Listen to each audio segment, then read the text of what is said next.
नमस्कार विद्यार्थी मित्रांनो, स्वागत आहे तुमचं आपलं चॅनल ए क्लास एज्युकेशन वरती।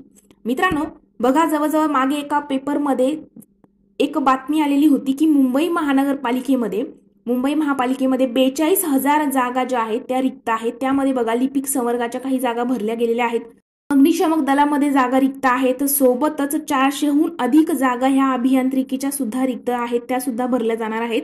आणि बघा सगळ्या टोटल 42,000 जागा रिक्त आहेत, तर त्याबद्दलचा एक आयोगाने नवीन GR जो आहे तो काढलेला आहे। तर त्या GR मध्ये बघा काय संपूर्ण सविस्तररित्या माहिती आहे, काय प्रसिद्धी पत्रकामध्ये सांगितलेलं आहे। 24 जुलै 2024 चा हा GR आहे। त्यामध्ये वेगवेगळ्या पोस्ट म्हणजे कोणकोणत्या पोस्ट भरल्या जाणार आहेत, कोणत्या पोस्ट या प्रमोशनच्या थ्रू भरल्या जाणार आहेत, कोणत्या पोस्टची एक्झाम होणार आहे आणि ज्या पोस्टची एक्झाम होणार आहे त्याकरिता नक्की काय पात्रता असायला हवी, सोबतच एक्झाम कधीपर्यंत होऊ शकते आणि आतापासून तुम्ही तयारी करायला हवी का, या सगळ्या गोष्टी आपण डिस्कस करणार आहोत। पण त्यापूर्वी जर मित्रांनो तुम्ही आपल्या चॅनलवरती हा व्हिडिओ फर्स्ट टाइम बघत असाल तर आपलं चॅनल सबस्क्राइब करून बेल आयकॉनवर देखील प्रेस करायला विसरू नका, जेणेकरून अशीच महत्त्वपूर्ण माहिती आणि स्पर्धा परीक्षेच्या नवनवीन अपडेट तुमच्यापर्यंत लवकरात लवकर पोहोचतील। आणि मित्रांनो कोणत्याही प्रकारचा डाऊट असल्यास आपल्या चॅनलच्या अबाउट सेक्शन मध्ये टेलिग्राम ग्रुपची लिंक दिलेली आहे, तिथे जाऊन तुम्ही पर्सनली मेसेज करून तुमचे डाऊट विचारू शकता आणि ग्रुपवरती नवनवीन अपडेट सोबतच तुम्हाला फ्री स्टडी मटेरियल सुद्धा अवेलेबल असणार आहे। तर मित्रांनो टेलिग्राम ग्रुप सुद्धा जॉईन करायला विसरू नका। चला तर मित्रांनो मग आपण आजच्या व्हिडिओला सुरुवात करूया। तर मित्रांनो आयोगाचा हा जो GR आहे त्यामध्ये तुम्ही बघू शकता की बघा नवी मुंबई महानगरपालिकेच्या आस्थापनेवरील अतिरिक्त आयुक्त, लिपिक टंकलेखक, शहर अभियंता, उपअभियंता स्थापत्य, उपअभियंता मेकॅनिकल, उपअभियंता विद्युत, त्यानंतर आरेखक व तारतंत्री म्हणजे वायरमन या संवर्गातील पदांच्या नेमणुकीच्या अर्हता आणि नेमणुकीच्या पद्धतीमध्ये सेवा प्रवेश नियमामध्ये महाराष्ट्र महानगरपालिका अधिनियमाच्या कलम 454, कलम 455, कलम 457(3) आणि 465 अन्वये सुधारणा करण्यास परिशिष्ट 1 अनुसूची 1 प्रमाणे शासन मान्यता देण्यात येत आहे। तर अशा पद्धतीने ह्या पदांच्या भरती ज्या आहे त्या आता आपण त्याबद्दल डिटेल डिस्कशन करणार आहोत। त्यासोबत मित्रांनो आपण सिलेबस सुद्धा बघणार आहोत। आता जे पद भरली जाणार आहेत त्याचा सिलेबस सुद्धा नक्की काय म्हणजे काय पेपर पॅटर्न असणार आहे, किती मार्क्सची एक्झाम आहे, सगळ्या गोष्टी आपण बघणार आहोत।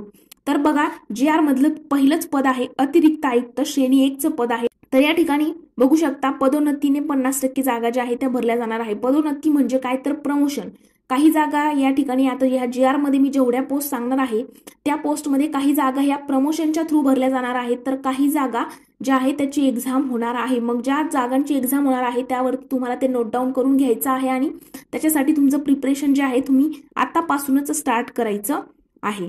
तर बघा पहिलं जे पद आहे त्यामध्ये अतिरिक्त आयुक्त श्रेणी 1 चं पद आहे, ते 50% पदोन्नतीनं भरलं जाणार आहे म्हणजे प्रमोशनच्या थ्रू।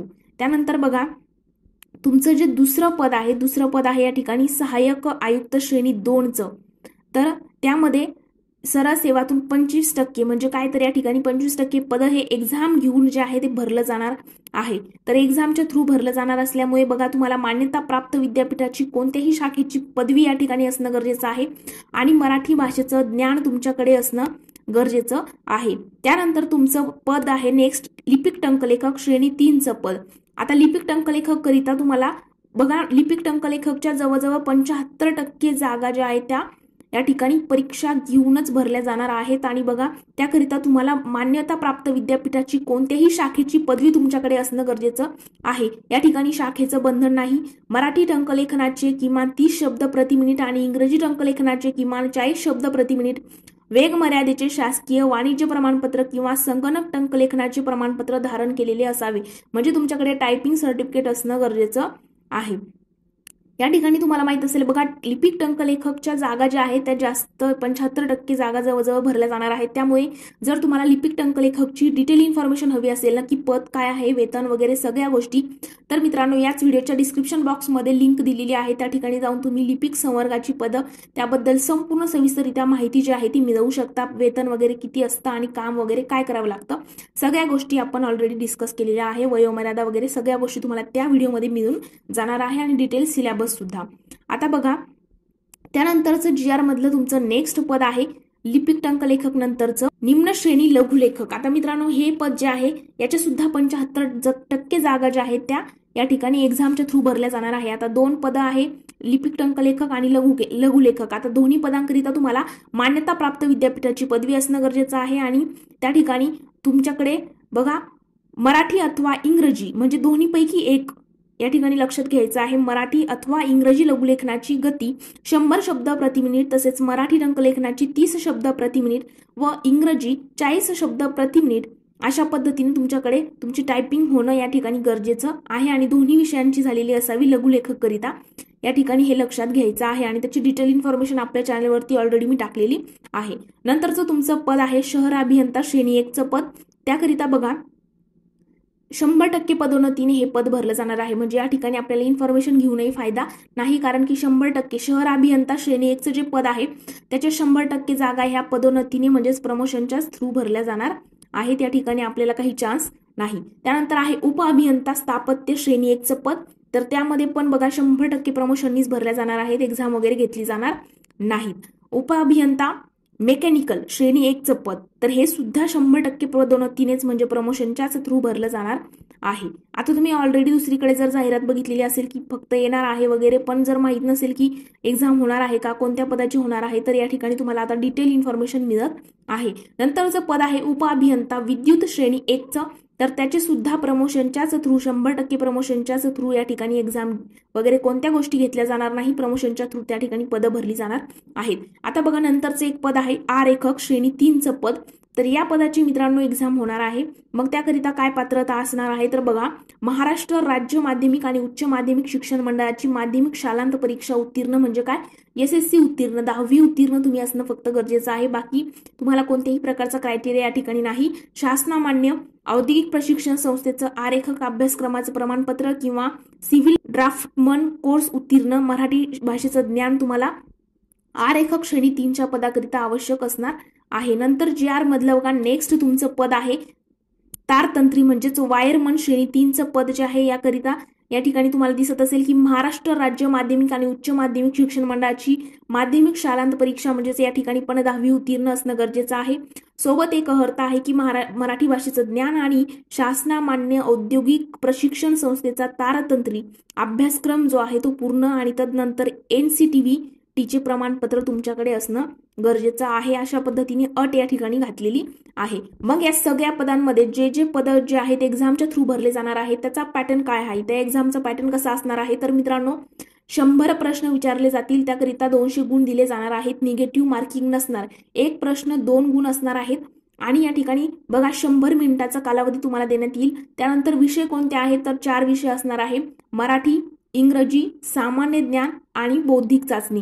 मराठीमध्ये तुम्हाला मराठी व्याकरण सर्व करायचं आहे. त्यानंतर इंग्रजीमध्ये सुद्धा तुम्हाला पूर्ण इंग्लिश ग्रामर वगैरे करायचं आहे. सामान्य ज्ञानमध्ये तुम्हाला माहित असेल इतिहास, भूगोल, अर्थशास्त्र वगैरे हे सगळे विषय असतात, राज्यशास्त्र वगैरे, भूगोल वगैरे ह्या विषयांचा अभ्यास तुम्हाला सामान्य ज्ञानमध्ये करायचा असतो. आणि बुद्धिमापन चाचणीमध्ये तुम्हाला अंकगणित आणि बुद्धिमत्ताचे प्रश्न विचारले जातील. मग याचा आणखी डिटेल सिलेबस काय आहे, कोणते टॉपिक वाचायचे आहेत, हे सगळं आपण ऑलरेडी चॅनलवरती डिस्कस केलेलं आहे. तिथे जाऊन तुम्ही डिटेल इन्फॉर्मेशन जी आहे ती मिळवू शकता. तर अशा पद्धतीने हा GR होता आणि आपण पॅटर्न वगैरे सगळ्या गोष्टी बघितलेल्या आहेत. या व्हिडिओ नंतरही तुम्हाला कोणत्याही प्रकारचा डाऊट असेल तर आपल्या चॅनलच्या अबाउट सेक्शनमध्ये टेलिग्राम ग्रुपची लिंक दिलेली आहे. तिथे जाऊन तुम्ही पर्सनली मेसेज करून तुमचे डाऊट जे आहेत ते विचारू शकता.